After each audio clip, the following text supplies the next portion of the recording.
Gerą dieną, bičiuliai. Nu ką, šiandien lankomės ir vėl Žemaitijoje, Kretingos rajone. Tai šiandien turbūt jau visi esat pasitręšę, pasimaitinę savo augaliukus. Tai va, tai mes dar kažkur, kai kurios rajonus iš tikrųjų nepilnai esam pasimaitinę. Atlikinėjom ir mytybą, kai kur jau ir planuojamės trumpinimus daryti, nes jau pereidinėjom 31 tarpsnį, kviečiuose skaitos, rapsuose irgi naudosim trumpinimą, tą vadinamą truputėlį stabdymą, juventusą naudosim, arba tabukonazolo, protokonazolą naudosim. Tai va, kad biškiuką truputėlį apsaugoti ir nuo ligų ir tuo pačiu ir pastabdyti.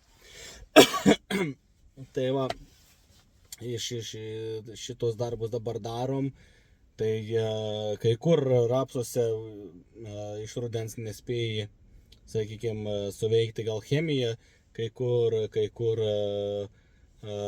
žieminiai kviečiai paliko nepurkšti, nes vėlai sėjos iš tikrųjų kiti rajonai skendo, buvo daug kritulių rudenį.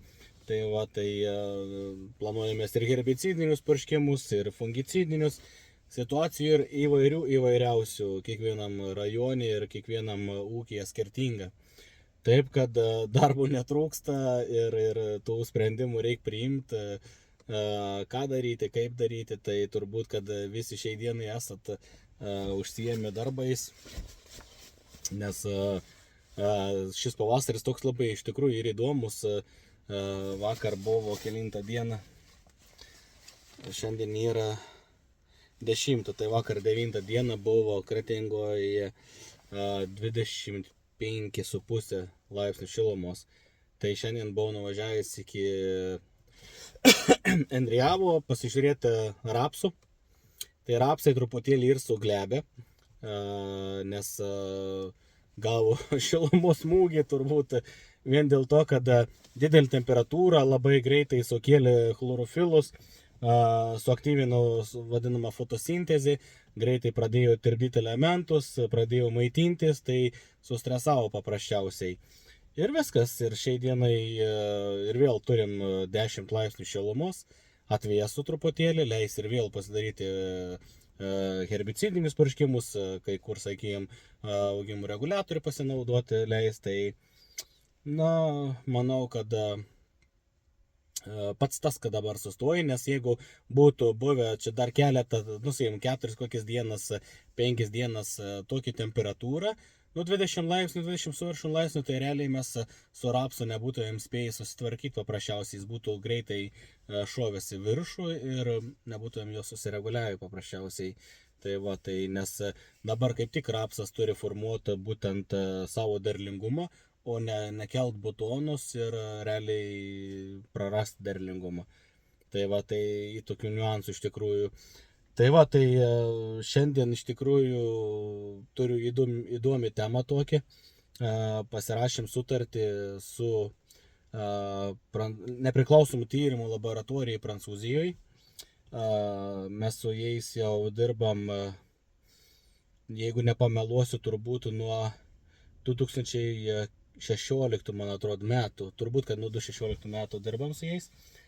Ir atlikinėjom dažniausiai įvairiausius tokius metodinius darbus, tyrimus. Tai va, šiais metais ir vėl gavau projektą su jais. Darysim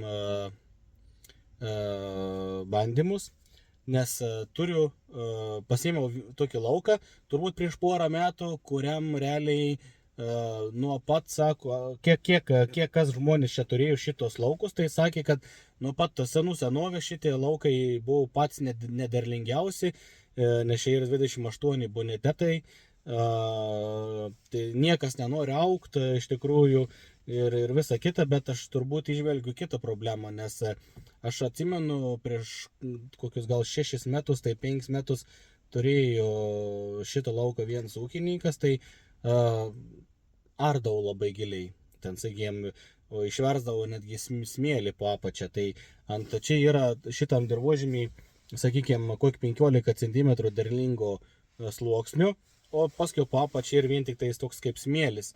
Ir realiai neužsilaiko maistinės medžiagos. Viskas ten, sakykime, susiplauna.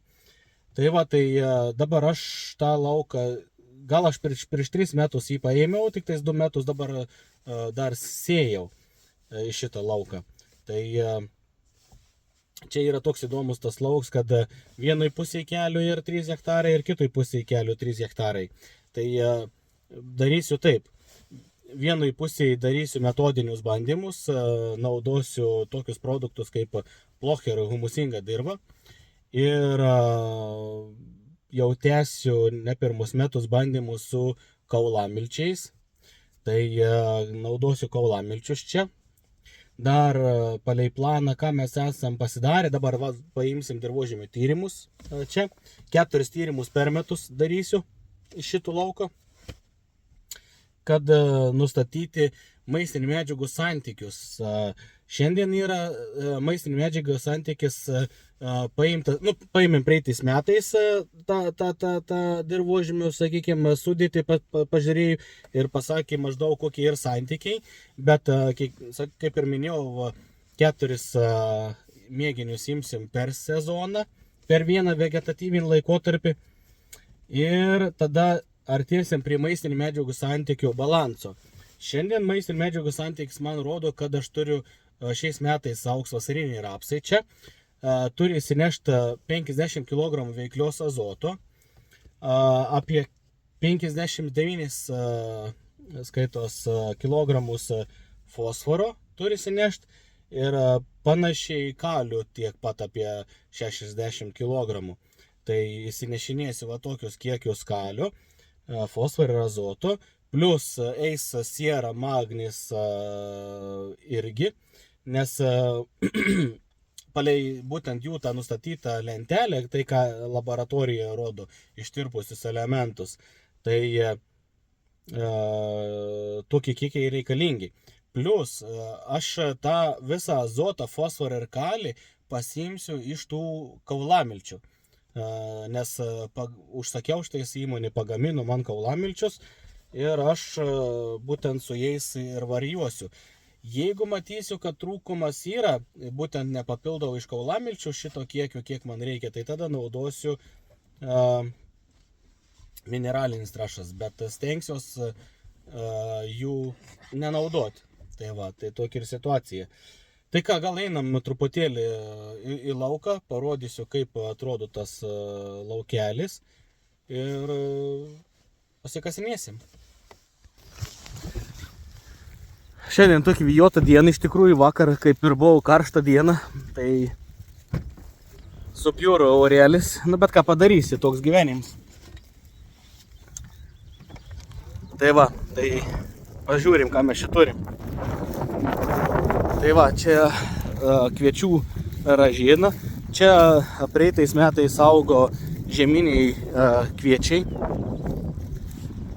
ir aš praeitais metais nenaudojau herbicidų, visiškai nepurškiau nuo žolių.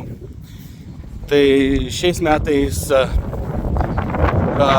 irgi turbūt, kad nepurkšiu, nes darysiu tik tais mini žemės dirbimus, bet irgi dar pasversiu palei situaciją, nes vasarinį rapsą planuoju sėti ne anksčiau nei gegužės 10-15 dieną. Panašiai grubiai va tuo momentu sėsiu. Aišku, dar atkreipsiu dėmesį į sakykime, oro sąlygas, temperatūrą ir visą kitą, ir į dirvožemio drėgmę. Tai va, tai gali šitas laikas truputėlį keistis, bet neženkliai. Tai va, turi va, lauks atrodo va taip. Ir matot, va štais visur ir čia plika, ten matos ražiena, o čia nėra, nes čia nebuvo augalų, čia nieks neauga. Va. Čia aš esu naudojęs dabar Plocher humusinga dirvą esu naudojęs praeitais metais rudenį. Taip ir atrodo, kad dirvožemis trup, viskas kaip ir gerai, bet dirvožemis šiai dienai ir grubiai išsireiškus miręs, sakykime, nepalaiko kultūrinių augalų mitybos. Ir ką dar tyrimas parodė, tai kad yra bakterinė terpė. Grybų nėra. Grybų santykis labai mažas yra. Tai va, tai bandysiu, kaip tie darosi tyrimai bakterijų ir grybų santykis, kaip jis nusistato, kaip seksis man auginti čia tos vasarinius rapsus. Ir dar nepaminėjau, kad šitą projektą gavau, pasirašėm sutartį 3 metams. 3 metus šitą dirvožemį stebėsim, analizuosim ir seksim 3 laukų arba 3 narių sėjomainą.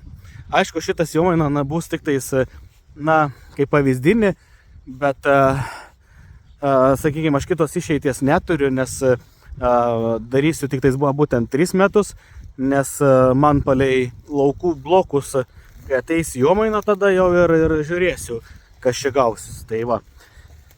Tai varom, parodysiu jums, kaip atrodys tie kaulamilčiai. Pamatysit. Tai va. Nu tai ką, atvažiavom pasižiūrėti kaulamilčius. Tai atrodo va taip. Jeigu va taip pasižiūrėsim. Tai va. Kaulamilčiai va taip atrodo. Milimetrus gali padaryti ir stambesnius, ir skaitos pati granulis ir stambesnį, ir smulkesnį. Čia padaryta būtent pneumatiniai sėjamai, nes sėsiu su pneumatinį sėjalką. Jeigu barstymui galėtų būti ir stambesnį granulį. Kas man dar patinka, kad nėra šiukšlių, smulkių dalelių. Ir dar viena vieta labai patinka, kad yra labai aiškiai viskas parašyta. Birios organinis trąšos. Suminis azotas yra 8%, organinis kilmės azotas 7%, amoniakinis 1%, suminis fosforo yra kiekis parašytas ir organinė anglis 38%, sausa medžiaga 3%. Ir jeigu dar taip gerai atkreipsi dėmesį, parašyta ir pH nuo 6 iki 6,5. Tai realiai viskas yra, sakykime, neutraliai aplinkoje. Tai va, dar pasižiūrėkit, yra padaryti skaitos visi patogeniniai arba, sakykime, kitos ligos arba bakterijos, grubiai tariant. Tai va, tai iš šitos įmonės aš įsigijau būtent tas trąšas, nes aš jau su jom dirbu ne 1 metus. Sakykime, nes pirmiausia mūsų pažintis atsirado tada, kai mes pradėjom naudoti, sakykime, stop tą produktą. Atsimenat, prieš turbūt gal 3 metus, kai dariau bandymus, testavau stop preparatą nuo gyvūnų. Tai va, tai šitą kompaniją vienintelį sutika įnešti Plocher stop produktą į granulę. Kodėl mano ta mintis buvo tokia, nes jeigu taip mes tą stop produktą nupurškėm ant dirvožemio paviršiaus, tai realiai po pirmo lietaus tas produktas nebeveikia paprasčiausiai. Bet, sako, jeigu dirbi, tai kažkokie tai vaisiai gimst. Tai sugalvojau, kad reikia įnešti į granulę. Tai va, tai įnešim į granulę ir gavos geras rezultats. Visi puikiai suprantat, kad tie kaulamilčiai yra maistas. Maistas kitiems gyvūnams. Paukščiams, sakykime, įvairiems pelėms ir kitiems gyviams, lapėms. Tai mes šitą produktą, sakykime, tą stop produktą, kai įnešėm į granulę, tai niekas nebekasa tos granulės. Tai vienu šūviu, kaip ten sako, nušovėm 2 zuikius, išsprendėm 2 bėdas.